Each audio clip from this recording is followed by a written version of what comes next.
Hospital protocols are not about patient safety. Hospital protocols are about risk management and protecting the hospital. Risk And if anyone management tells and you different, billing maximization, right? it Like, is, it this is, is it. it is 100% because this is why patients, you're going to get discharged now. Well, you could have the exact same type of disease issue with two different patients, and one is going to be admitted and one's going to be discharged. Why is that? Look deeper, look at their insurance. Welcome to Healthcare Liberty Labs with Tiffany Ryder, where we teach you what they don't want you to know about healthcare. When you look at disaster medicine, yes, disasters cause damage and they do cause injuries, but the biggest issue we see in disaster medicine is not the increased spike of mass casualties. It's a loss of medical infrastructure. It's doctors and nurses leave because they're evacuating, or they're having to tend to their own families because their own homes have been destroyed. So as part of the National Disaster Medical System, we would come in and augment them. But community impact was not really that we have an increase in disease and dying and illness and injury. It was really more of the fact that we have a loss of infrastructure. That's what disasters do. Such an interesting perspective, and something that I think most people don't think of. I've seen it in very limited capacities when, there's a snowstorm, right? Like something simple that is obviously not a mass casualty event. Right. But if people can't get to access dialysis, right? Correct. They don't have access to their normal things that they need. You have people who can't, don't have access to fill their insulin or whatever it is. Right. Then you take run-of-the-mill things and all of a sudden you have life-threatening emergencies sort of everywhere. So it sounds like it's a complete amplification of that problem. And then you take day-to-day non-disaster. And the question is, why are hospitals at 100% capacity in the middle of the day when we're not in a disaster? Well, it's an economics thing because hospitals aren't going to staff 200% staffing of a facility when there's no patient volume, because that economically doesn't work. So all these things, when you wonder why do I have a 4-hour, 10-hour, 12-hour wait time in the ER? It's not because we have too many patients. It's often because we don't have enough doctors and nurses, because they make way more money having less clinicians because they're still bringing in the patients, right? And so these shifts of healthcare economics and the things that we're like, oh, this is a fantastic hospital. Well, maybe there's fantastic clinicians, but if you got to wait 8 hours for a wound closure, sorry, not going to be able to close your wound. Yep. And that's just the bottom line. Person who's after that wound closure, who actually does have a heart attack or stroke or something that, the triage wasn't able to readily identify, that person's going to have a much worse outcome when they're waiting for 8 of these non-emergencies being handled in the emergency department. Absolutely. So our idea and our solution was really, how do we impact 3 sort of populations: community, concierge, and protective? And I mean that in a way that concierge, not really in that it has to be ultra high net worth. It doesn't. Community in the sense that, how can we impact the community by preventing unnecessary trips to the ER? Right? Mm-hmm. It could be anybody can access our services when it comes to that sort of thing. The concierge part is, I just don't want to go to a certain location. I just want the medicine coming to me. I'm a patient. I have rights. I have choice. I should have access because of for care to be brought. Now, we're not just bringing random care to someone's house, just episodic. If the patient needs to go to the ER, we're going to facilitate that emergency transport. We're going to call 911. We're going to get them to the hospital. We don't replace 911. We don't replace ERs. But for the 90% of calls that go to 911 public services that don't need to go to the ER, those ambulances need to be ready for the strokes, for the traumas, for the gunshots, for the actual true heart attacks. Those 911 ambulances should not be used for the scratch and patch stuff that could be solved at someone's doorstep. Now, big important note here. 911 and sits at 911, public facing EMS operates based on what is the legal right, the legal statutes that say this is what your mission is. This is what these funds are for. And then that's tied to reimbursement. Now, there are some systems that are 100% funded. They don't bill at all. They're simply paid by taxes. And there are other systems that have to bill insurance, okay? The problem with doing a model like ours for public EMS is that there are no CPT codes for reimbursement when you release the patient at their home. Hmm. So the 911 ambulance shows up and the paramedic's like, I can fix this problem, but I'm not authorized to because our policies state I have to transport because we can't bill if we don't transport. So our model is we simply don't accept insurance because of that. And here's the whole point. Insurance is necessary, but it's not enough. Insurance is necessary, but it's not protective of your health. Yeah. Insurance is financial protection. It's not health protection. Because if I'm going to say you can only go to this hospital because insurance says you can only go here, or you can only go to this one, and you're going to forego the doctor you may like, the nurse practice that you may prefer because insurance says you have to do it, or you simply have to go to the ER to get this wound closed when you don't need to. Look at the financial burden of our community when you're paying 1,000% of what it could cost, and either Medicare is picking it up or Medicaid's picking it up or your insurance is paying it. And people wonder, why is insurance so expensive? Well, because people are accessing care the most expensive way when they don't need to be doing that. So technically, because we don't bill insurance, accessing us is actually cheaper than calling 911 or going to the ER. Yeah, because there's no incentive for you to make it more expensive, right? And I think Correct. that's the piece. I spent a lot of time really talking with people about, this whole idea, this concept of insurance, because somehow, and I believe it's purposeful. I believe that it's in the It's a lot of money insurance to be made. It's a companies lot of and the money to be made. industry. Yeah, come on, right? It is in their best interest to sort of convince everyone and have the narrative be that health insurance is health care. And Yeah, we it's know that's not. not true, right? We It's know not. we know that health But the insurance is a population financial believes that. product. The Yeah. population believes what you just said. Yeah. That they will fall on their own sword because insurance says XYZ. And people Yep. won't. If you were to go, and I explain like this, if you go buy a brand new car, your insurance doesn't pay for that car. Wait, what do you mean? You're paying for that car. Insurance is there to help you recover the financial damages if you crash that car. So in your Large healthcare, damages. correct. So your healthcare, you should be paying for good healthcare.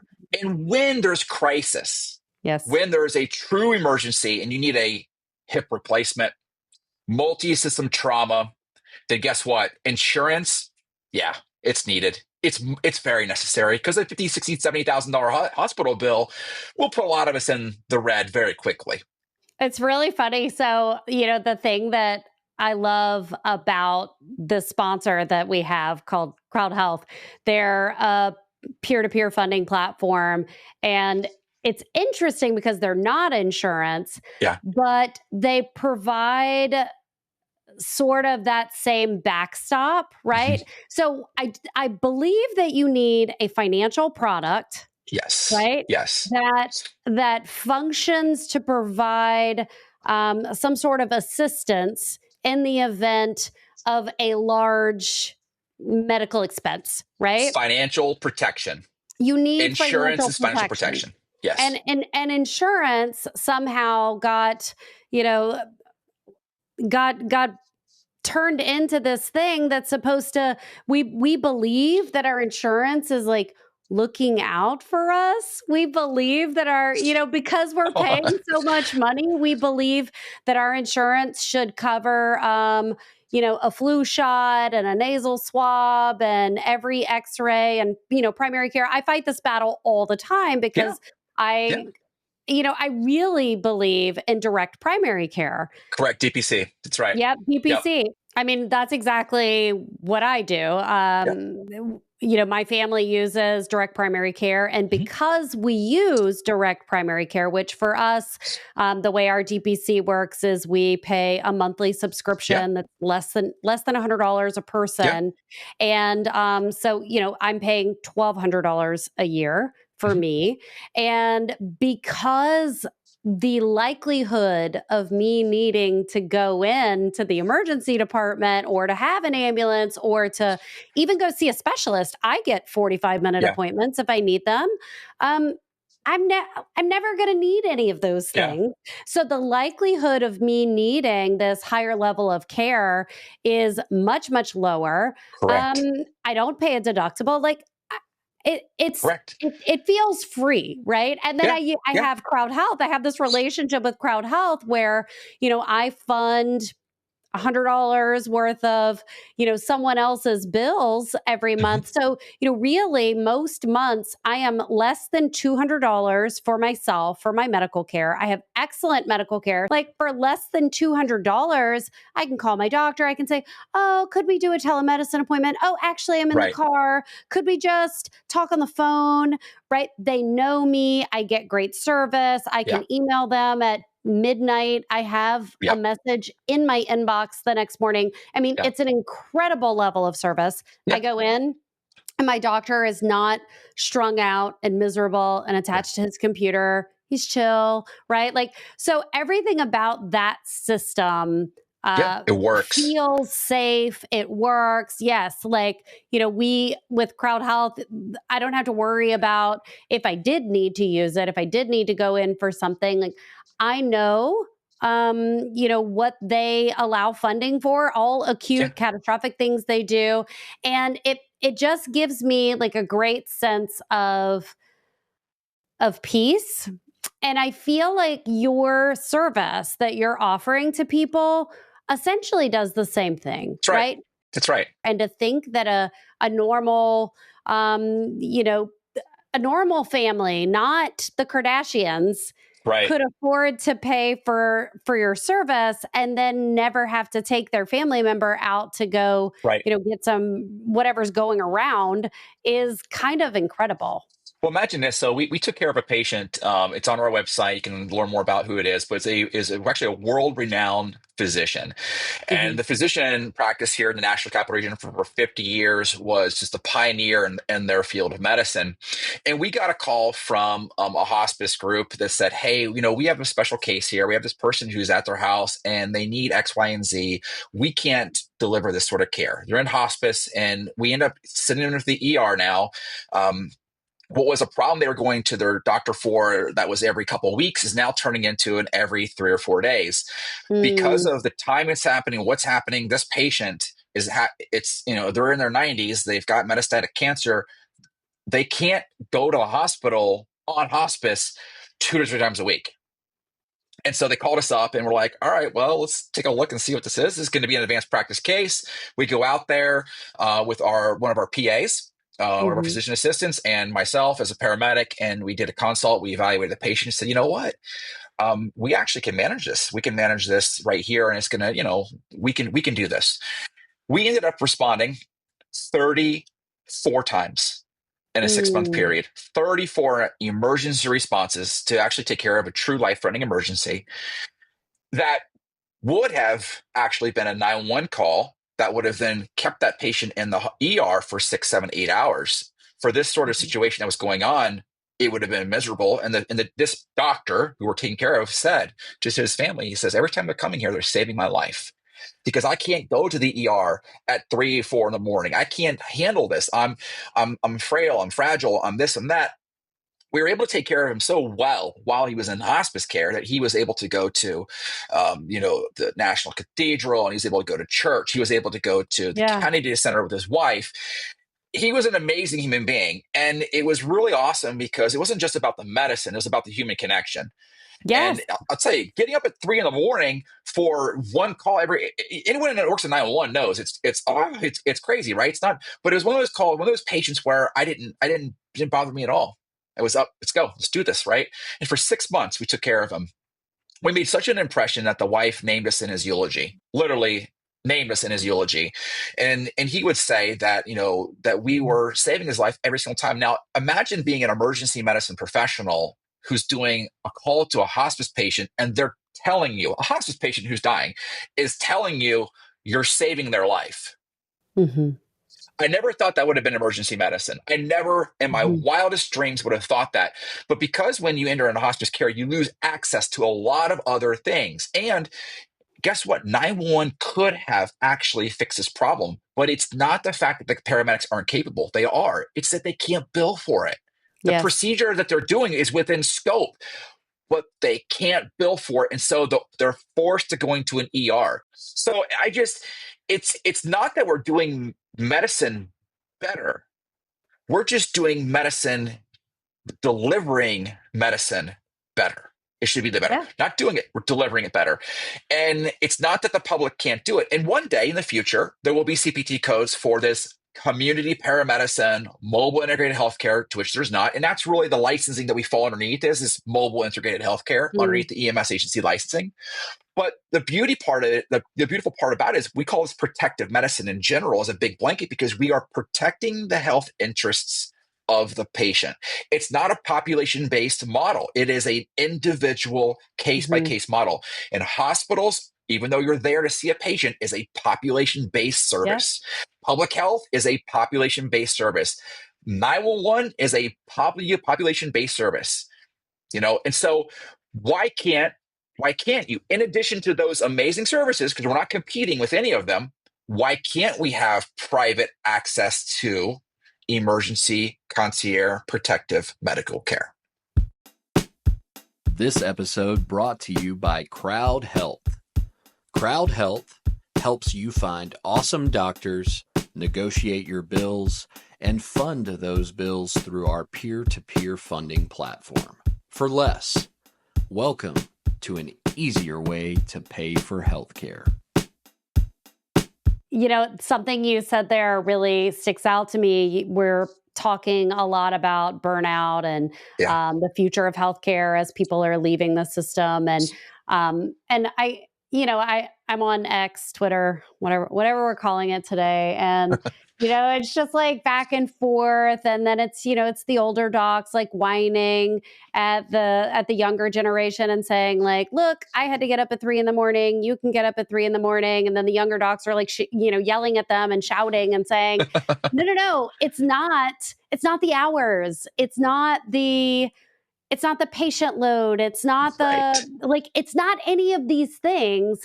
It's the lack of that feeling that you just described where you said, of course I'm going to get up at 3 a.m. and help this man live out his last 6 months in the best way possible. Right. And I think that's what we're really losing in the interest of, I believe, in the interest of billing, but, we say in the interest of public health, that, we're following all of these rules and hospital protocols to make sure that we're safe. And you're like, no, this is not about protocols the patient. Are not about patient safety. Hospital protocols are about risk management and protecting the hospital. Risk management and anyone tells you billing maximization, right? This is it.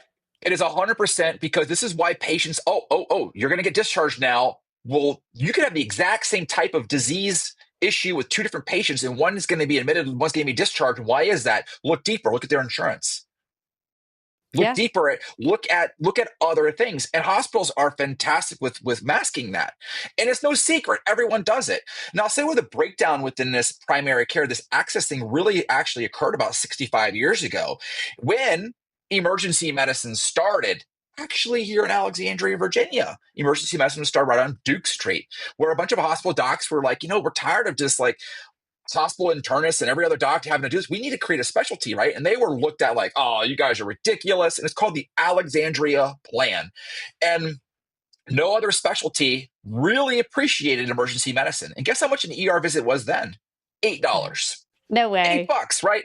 And so you walk into this ER, you get seen by these doctors who their full-time job is to be in a room, an emergency room, which is why it's called ERs, right? And since then, we've evolved. And trust me, emergency medicine clinically is gotten so much better. But the idea of the practice, prior to ERs, family doctors, internal medicine doctors would make house calls. They were available after 5 p.m. You weren't getting these messages when you call your doctor. If this is an emergency, call 911 and go to the hospital. And you get a call center now when you call your primary care doctor. I remember when growing up, if we needed to talk to the pediatrician, we got the pediatrician on the phone because that doctor, if the doctor looks at patients in the way that I grew up with our doctors against us, they are protecting my health interests. They are my protector of my everything health. Everything medical. That's not the case anymore. It's 9 to 5, shut up and color.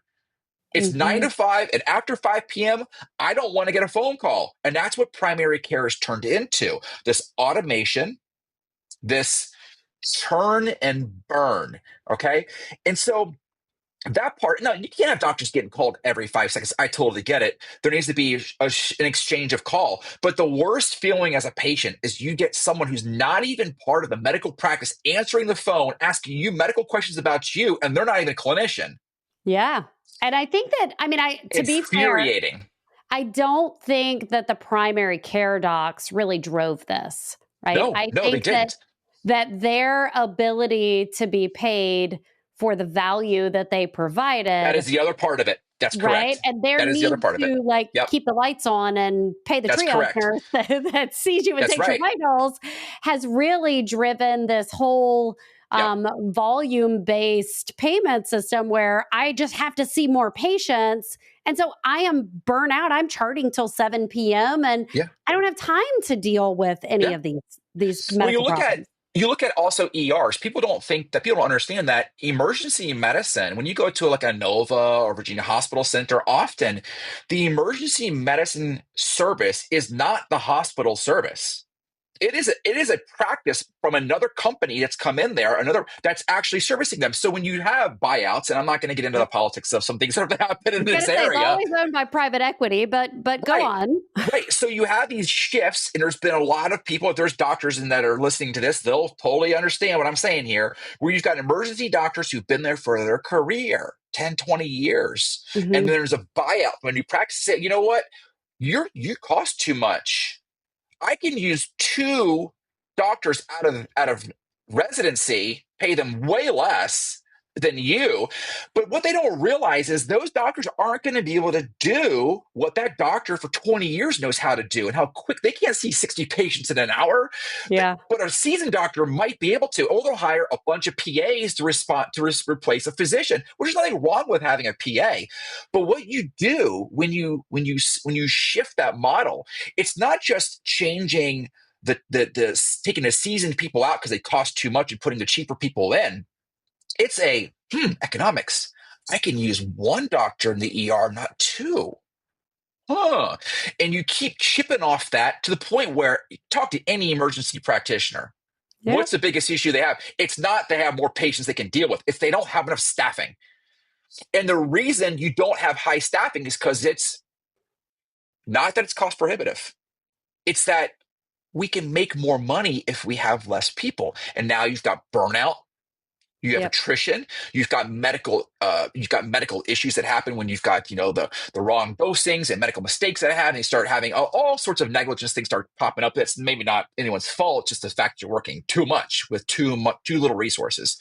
And so, to your point, it's not primary care's fault of how things have shifted. It's a combination of economics, insurance, people thinking that they only have access to certain things, and it's a shift of consumption. It's a big Yeah. conundrum of just, which is how do we navigate this?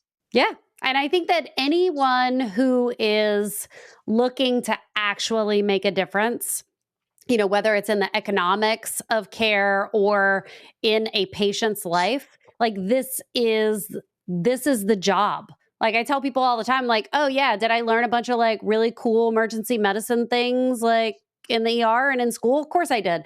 Yeah, But mostly I learned how to talk on the phone for 80% of yeah, my shift, yeah, right? yeah. Because the thing that I can provide to that patient that's better than any medical care I could ever give is here's how you navigate the system. Let Mhm. me call this specialist. Here's what you say to the secretary. I mean, essentially, it's just moving the pieces. Here's when That's you come back to correct. the ER. Here's when you go to primary care. Here's when Yep. you just call your doctor. Like, no one is doing that job with patients. And so what's left is exactly what you're doing, right? Like, what's left is okay, well, if we can't work inside the system, how do Right. we create like a parallel option that will check the box of There's actually taking care of people? these models that you're talking about economically for hospitals makes them so much money. And they're all not for profit. Come on.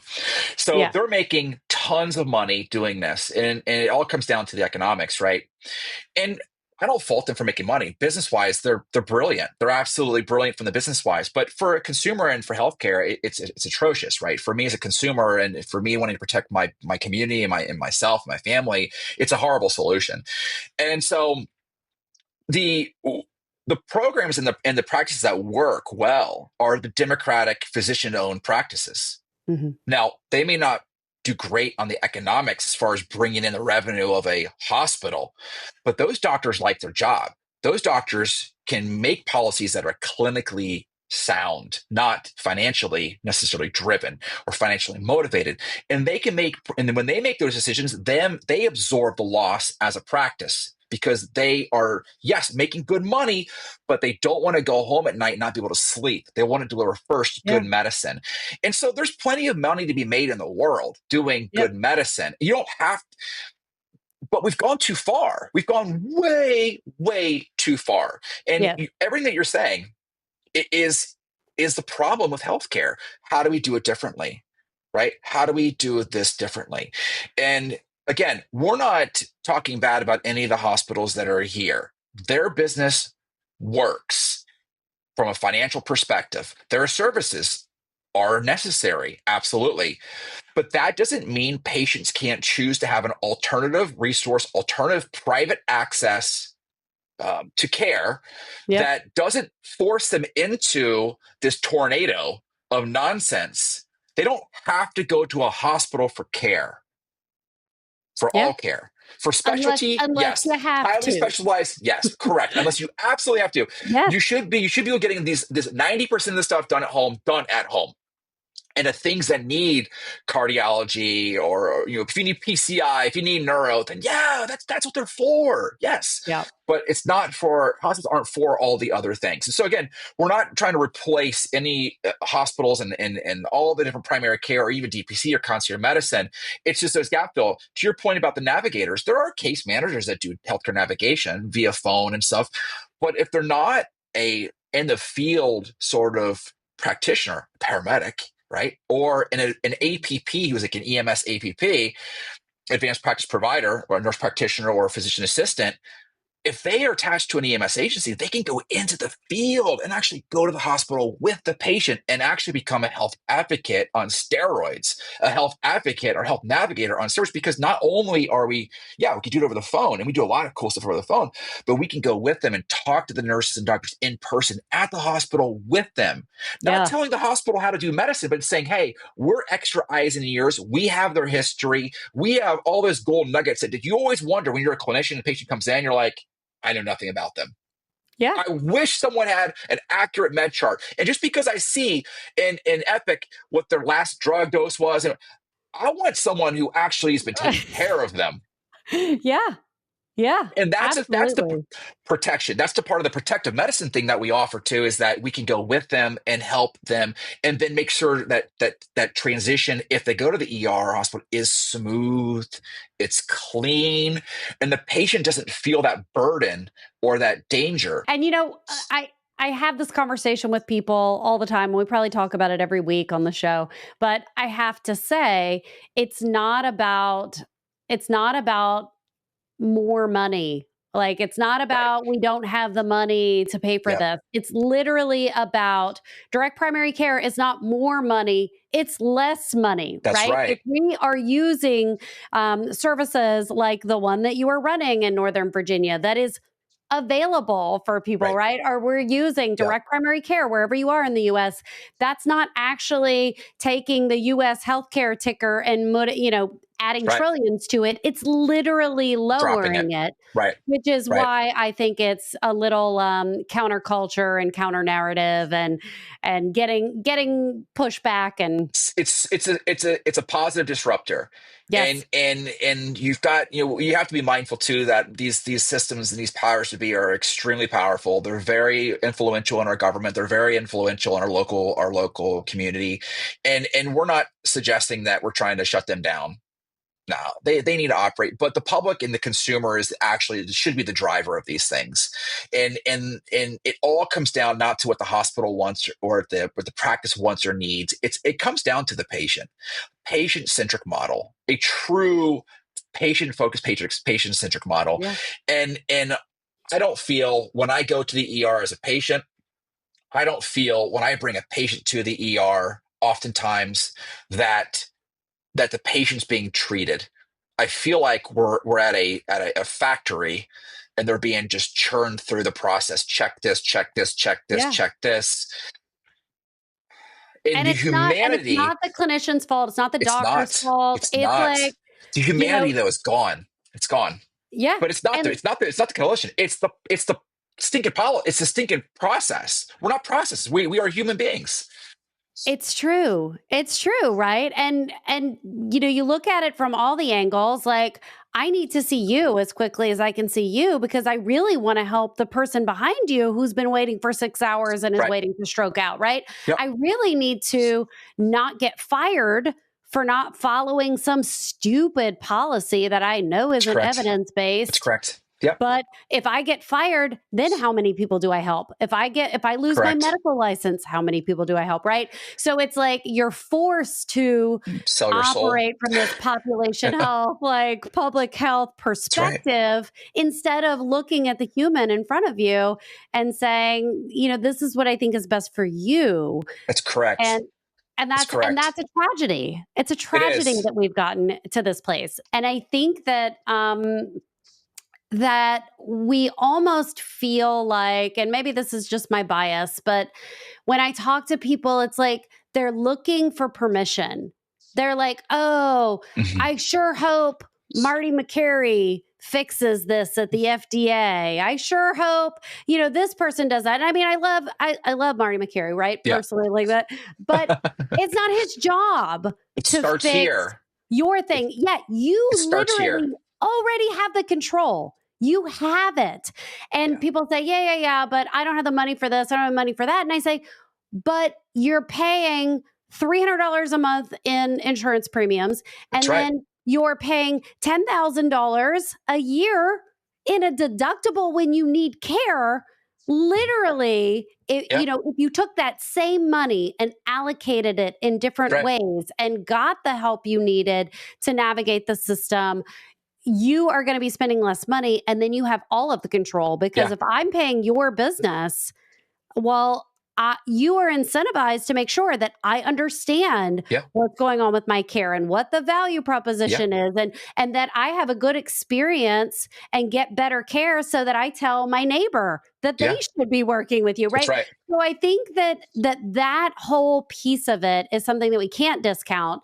And the degree that the government sort of monkeys around and subsidizes the hospitals and Yeah. says things like, well, physicians certainly can't be trusted to like run hospitals. I know they've run medical practices since the beginning of time, but let's just not do that. I mean, there is significant monkeying around with Oh policy yeah. and regulations, Yep. and this you still have to play the game. You still have to abide by some ridiculous rules Absolutely. and policies Yeah. and all of Yeah. this.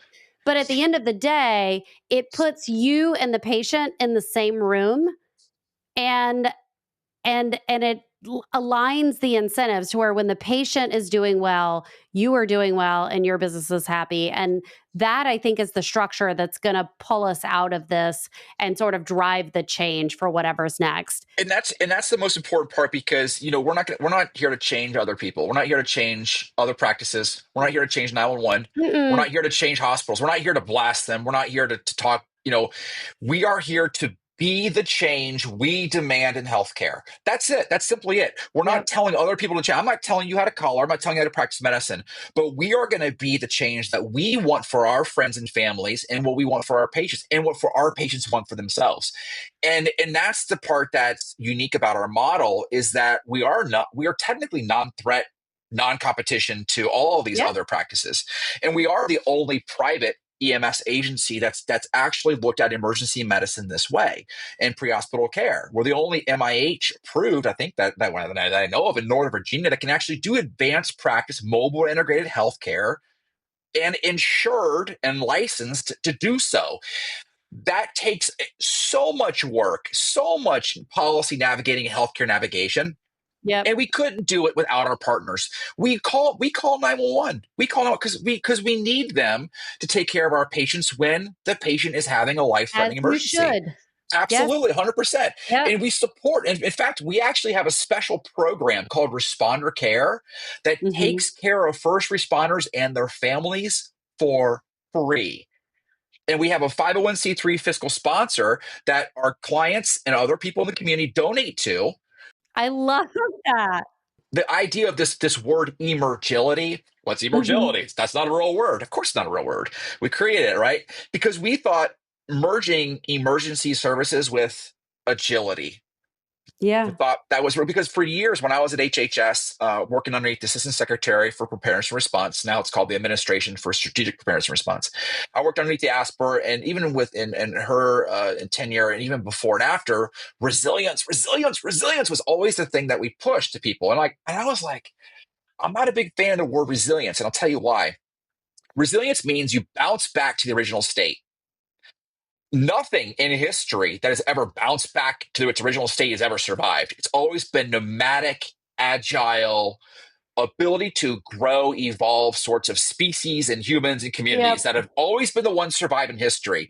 So if I want you to be resilient and I keep rebuilding your house in a floodplain, versus I make you agile where you're like, you know what? I simply need to move here. I need to change. And so there's some books that I think that are important in this. They're very simple, like Who Moved My Cheese? The book, Who Moved My Cheese? Or the book, My Iceberg is Melting. It has Yeah. nothing to do with medicine. It has to do with managing change and being able to be agile, being able to do something different. And this is why Yes. when I went to Dr. Morfori, I said, Dr. Morfori, I can be mad and crazy and so frustrated with responding to these 911 calls and not feeling like I am doing anything, or we can be the change. Let's move the cheese. Let's Yeah. move the cheese over here. And let's simply say, let's create something that we would want for our families. We want access to a 12-lead EKG, but we Yeah. can't pay for it because it's too expensive.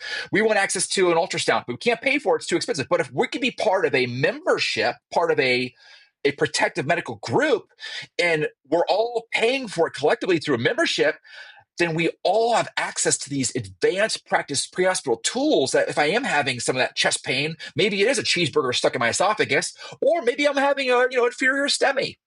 Yep. I don't know.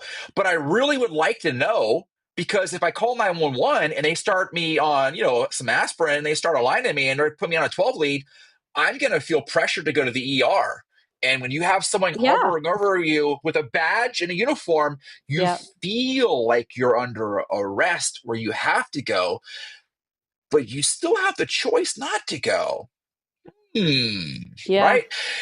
But who knew? Who knew? So, can we do better? Can we move that cheese? And can we still support our partners in Yeah. healthcare while we move the goalpost? And the answer is yes. I think the most valuable thing that my medical degree gives me is the ability to not die in the ER and the ability of my family to not die in the ER. And that is a horrid, sad, and true fact that is the most valuable thing. But the fact that healthcare has gotten so bad that that's where we are, I think is actually a blessing, because we're Yeah. not going to keep monkeying around with Yep. this like mediocre, crappy system that's providing less than stellar results and Mhm. costing a little too much, because it's costing so much and Yep. the results are so bad that like it's affecting everyone.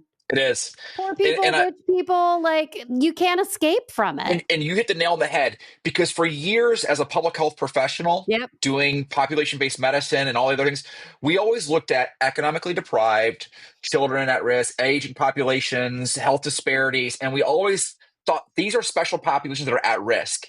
Yep. When I started digging deeper into this, truly looking at, because guess what, as a 911 provider, my patients come from all demographics. They Yes. are not they are ultra high net worth, middle class, lower class, they're everybody.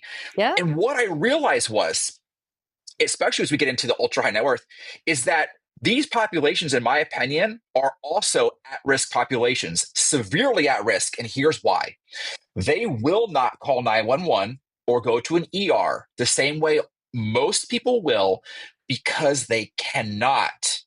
Imagine you're a CEO, you're at the brink of a merger and acquisition, and you start getting Mm, chest pain, and you're seen going to a mhm, hospital, and the company that's getting ready to buy you or is getting ready to acquire you see, oh no, we better back out of this deal because their CEO is about ready to croak, right? These mhm, are real medical issues, and you cannot treat that person the same way you treat someone else. Well, that's awful. They get better treatment. No, they don't get better treatment. They get different treatment, because you're not only protecting that patient, you are protecting the infrastructure that they are protecting, the mm. jobs, the community, all of the other, our community, because if they're especially a CEO in this area, they're bringing in revenue for our community. You are protecting the community in a way that you wouldn't have been doing otherwise. It doesn't mean they get different, but when they come in, you can't announce their name. They can't go into the main ER. They can't, and they will deny services. They will not call 911. And we've had this happen. We've had some of the local hospitals in this area call us directly and say, hey, your security, your protection, your medicine, we need you to go. We need your help. We need you to go Mm. here because this is some discreet stuff going on here. There's protected interest. There's privacy on steroids. It doesn't mean that person gets better medicine. And that's the problem with health equity and health disparities. We think that, oh, that they get more. No, no. We've increased health access for those who don't have things. Yeah, While doing so, we made ERs into these hustle and bustle, non private rooms where people who demand privacy cannot get it. Now, it's not just the privacy issue. These people have active threats against them from people who don't yeah, want them to be, So there's all these other pieces that we could talk for days about where protective medicine becomes absolutely invaluable to not only the economically deprived, but the middle class and especially your upper class, ultra high net worth populations, because it's about accessing care, accessing legitimate care differently. yeah. And I mean, I just want to point this out, and we can close with this. But it's not about charging more so that it's Mhm. only accessible to There's those no change in people. price. There's Like, no change in price. Yep. remind me again, this patient went in 36 times and it was Yeah. $10,000? 34, just north of Or you 10,000. guys Yeah. went to the house Yeah. 34 times and it was 34 responses. Yep. yeah, Emergency advanced practice responses. And so you're correct. Our rates, our charge yep, rate does not change at all based on yeah. economics, based on the net value or the net worth of the patient at Which all. is much different than the way rates of some of these other entities work, That's where correct. the rates are literally dependent Yes. on the amount of insurance That's coverage, correct. the type of insurance coverage, and it's not even looked into. They don't care what your deductible is. If it says they're supposed to charge Blue Cross Blue Shield $10,000 because that's what Blue Cross Blue Shield is going to pay, that's what they're going to do. That's And there's correct. no care That's taken correct. to say how much money does this patient have in their bank account and can they actually afford Yeah. that $10,000, or is that going to ruin them financially? And so, really the idea of cost is not, oh, well, my insurance pays for that. It's literally about how do we keep costs down? How do we get the best care and the most access for literally everyone? If you actually care Correct. about Correct. all people on the income spectrum, Right. the best way to provide access and care and Direct. affordable access for people is this direct path. Yep. So, And so your direct primary care model is what we call direct access paramedicine. yep, And we believe that this is the new, and we believe that this is this is the cheese that's been moved. This is what we believe is the solution for now. And guess what? The goalpost will continuously change because it always does. yeah, And as we'll it remain should. And agile. that's We'll remain fine. agile in moving it. Yep.